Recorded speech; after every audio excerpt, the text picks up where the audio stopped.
Hi friends, welcome to my channel. ఈరోజు మనం tomato pickle చేసుకోబోతున్నాము.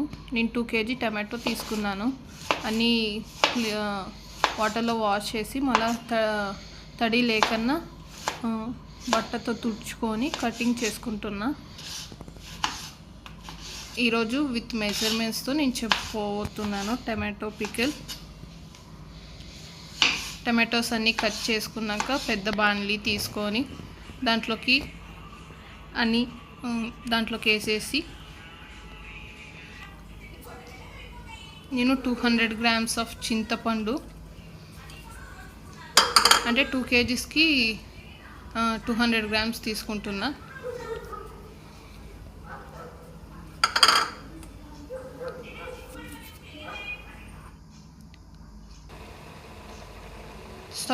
Stove మీద పెట్టేసి minimum 1/2 hour or 1 hour slow medium ఫ్లేమ్లో బాగా ఉడకబెట్టాలి. అది స్మాష్ అది గట్టిగా అయిపోయేదాకా బాగా బాయిల్ చేసుకున్నాక మీరు చూడొచ్చు, ఆల్రెడీ బాయిల్ అయిపోయింది. అది గట్టిగా కన్సిస్టెన్సీ వచ్చే వరకు మనం బాయిల్ చేసుకోవాలి.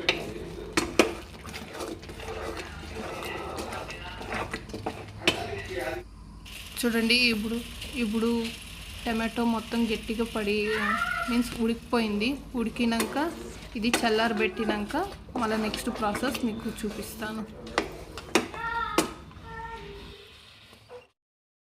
టమాటాలు చింతపండు వేసి ఉడకబెట్టినాక చల్లగా అయినప్పుడు దీంట్లో 200 grams రాళ్ళుప్పు,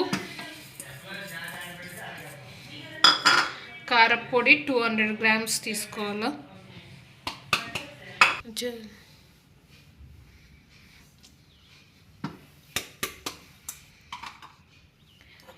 ఇది ఆవాల పొడి 100 gramsకి 4 teaspoons, అంటే ఇప్పుడు 8 teaspoons తీసుకొని ఫ్రై చేసుకొని పౌడర్ చేసుకొని ఉండేది.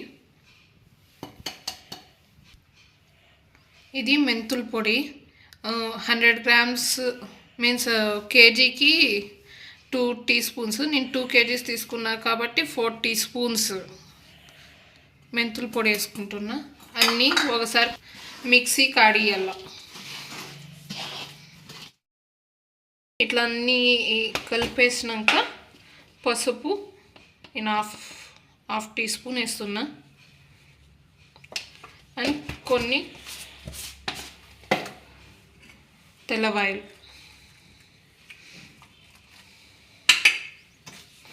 అన్నీ కాడిచి చూపిస్తాను మీకు.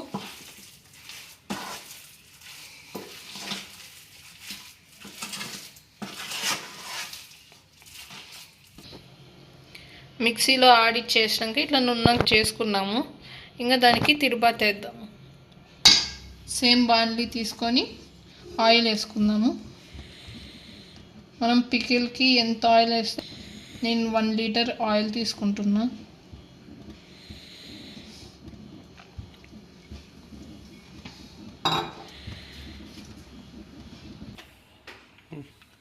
ఆయిల్ హీట్ అయినాక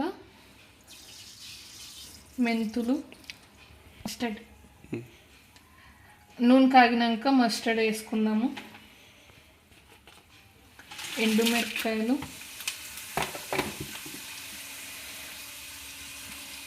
తెల్లవాయలు దంచుకొని పెట్టుకొని ఉండేటివి వేసుకొని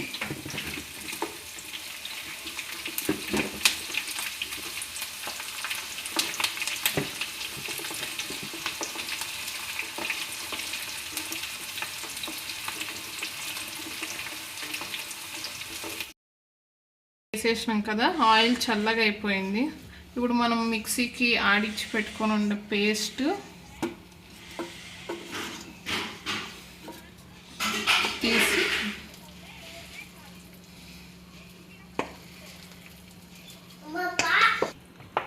అంతా మిక్స్ చేసేసినాక ఇట్లా రెడీ అయింది.